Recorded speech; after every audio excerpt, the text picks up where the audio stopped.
આજે આપણે બનાવીશું રેસ્ટોરન્ટ સ્ટાઇલ ફ્રેન્ચ ફ્રાઈઝ। તો તમે જોઈ શકો છો કે આપણી ફ્રાઈઝ એકદમ ક્રિસ્પી તૈયાર થઈ છે। અહીંયા આપણે 2 બટેકા લઈશું। આવી જ રેસીપીના વિડીયોઝ જોવા માટે મારી ચેનલને જરૂરથી સબસ્ક્રાઈબ કરો। હવે તેની આપણે છાલ કાઢી લઈશું। અહીંયા આપણે મશીન વિના પણ એકદમ રેસ્ટોરન્ટ જેવી ફ્રાઈઝ કટ કરીશું। તેના માટે આપણે ચારે બાજુથી કોર્નર કટ કરી લઈશું। હવે આપણે 1 સેન્ટીમીટર જેટલી સ્લાઇસ કટ કરી લઈશું। આપણે આને 1 સેન્ટીમીટર જેટલું રાખવાનું છે, જેથી બહુ જાડી કે પતલી ના બને। તો તમે જોઈ શકો છો આપણે આ રીતની સ્લાઇસ કટ કરવાની છે। હવે આપણે તેને 1 સેન્ટીમીટરના પાછા કટ લગાવી લઈશું। તો આવી રીતે આપણી ફ્રાઈઝ તૈયાર થઈ જશે। આપણે અહીંયા 1 જોડે 3 સ્લાઇસ રાખીને પણ આપણે ફ્રેન્ચ ફ્રાઈઝ કટ કરી શકીએ છીએ। તો તમે જોઈ શકો છો કે આપણી ફ્રાઈઝ આ રીતે પણ એકદમ પરફેક્ટ બની છે। તો બધી જ ફ્રાઈઝ કટ કરી લીધી છે મેં, અને હવે આપણે બીજી ફ્રાઈઝ કટ કરી ત્યાં સુધી આ ફ્રાઈઝને પાણીમાં રાખીશું। હવે બીજી ફ્રાઈઝ કટ કરવા અહીંયા 1 બટેકું લીધું છે, અને તેને પણ આપણે તે જ રીતે કટ કરીશું। આને પણ 1 સેન્ટીમીટરના કટ્સ રાખીશું। તો પાછી બધી જ ફ્રાઈઝ કટ થઈ ગઈ છે, અને હવે તેને આપણે પાણીમાં નાખીશું। આપણે આ ફ્રાઈઝને 2 થી 3 વખત સાફ કરવાની છે। તમે જોઈ શકો છો કે આપણું પાણી વ્હાઈટ થઈ ગયું છે। આ વ્હાઈટ પાણીમાં સ્ટાર્ચનું પ્રમાણ હોય છે તે નીકળી જશે। તો આવી જ રીતે મેં બીજા બાઉલમાં ટ્રાન્સફર કરી લીધી છે ફ્રાઈઝને, અને તેમાં પણ પાણીથી સારી રીતે વોશ કરીશું। આપણે ફ્રાઈઝને 2 થી 3 વખત વોશ કરીશું, એટલે તેનું સ્ટાર્ચનું બધું જ પ્રમાણ નીકળી જશે। હવે તેને એક બીજા બાઉલમાં ટ્રાન્સફર કરી લઈશું, ને હવે આપણે આને બાફવાની છે।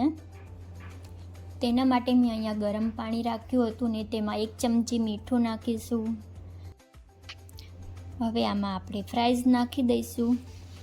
બધી જ ફ્રેન્ચ ફ્રાઈઝને આપણે ગરમ પાણીમાં નાખીશું અને એકવાર હલાવી લઈશું। આ ફ્રાઈઝને આપણે 2 થી 3 મિનિટ જ કૂક થવા દેવાની છે। આપણે એક ફ્રાઈઝ લઈને ચેક કરીએ તો ફ્રાઈઝ સારી રીતે તૂટી જાય છે। હવે તેને એક બાઉલમાં કાઢીને કોટનના કપડા ઉપર ગોઠવી દઈશું।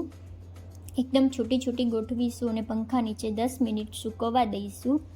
તો બસ 10 મિનિટ થઈ ગઈ છે, અને આપણી ફ્રાઈઝ એકદમ સારી રીતે સુકાઈ ગઈ છે। હવે આપણે આ ફ્રાઈઝમાં 2 ચમચી જેટલો કોર્નફ્લોર નાખીશું, જેને મકાઈનો લોટ કહે છે, ને સારી રીતે મિક્સ કરી લઈશું। ફ્રેન્ચ ફ્રાઈઝમાં કોર્નફ્લોર નાખવાથી આપણી ફ્રાઈઝ બહારથી એકદમ ક્રિસ્પી પરતવાળી તૈયાર થાય છે। હવે તેને લો ટુ મીડિયમ ગેસની ફ્લેમ ઉપર તળવા માટે નાખીશું। આવી રીતે મેં બધી જ ફ્રેન્ચ ફ્રાઈઝ આમાં નાખી દીધી છે, અને આપણે આને 2 થી 3 મિનિટ માટે જ કૂક થવા દેવાની છે। હાફ કૂક થાય એટલે આપણે આને એક પ્લેટમાં કાઢી લઈશું। આવી જ રીતે મેં બીજી ફ્રાઈઝને પણ આમાં નાખી દીધી છે, ને તેને પણ 2 થી 3 મિનિટ કૂક કરીને કાઢી લીધી છે। હવે બધી જ ફ્રાઈઝને આપણે આમાં નાખી દઈશું, ને હવે થોડુંક આપણે ટેમ્પરેચર તેલનું વધારે રાખીશું, ને ક્રિસ્પી થાય ત્યાં સુધી આપણે તળી લઈશું। આપણી ફ્રાઈઝનો કલર ગોલ્ડન બ્રાઉન કલર આવી ગયો છે। હવે આપણે તેને એક બાઉલમાં કાઢી લઈશું। ઉપરથી થોડુંક મીઠું નાખીશું। જો તમારે પેરી પેરી મસાલો નાખવો હોય તો તમે નાખી શકો છો। તો છે ને એકદમ ક્રિસ્પી, તો જોતાં જ ખાવાનું મન થઈ જાય। તો આપણી ફ્રાઈઝ એકદમ રેસ્ટોરન્ટ સ્ટાઇલ બની છે। હવે તેને આપણે એક પ્લેટમાં કાઢી લઈશું। જો તમને મારા વિડીયોઝ જોવા ગમતા હોય તો ચેનલને લાઈક કરો, શેર કરો અને સબસ્ક્રાઈબ કરવાનું ભૂલતા નહીં। બાજુમાં આપેલું બેલ આઇકન દબાવો, જેથી વિડીયોની નોટિફિકેશન સૌથી પહેલાં મળે।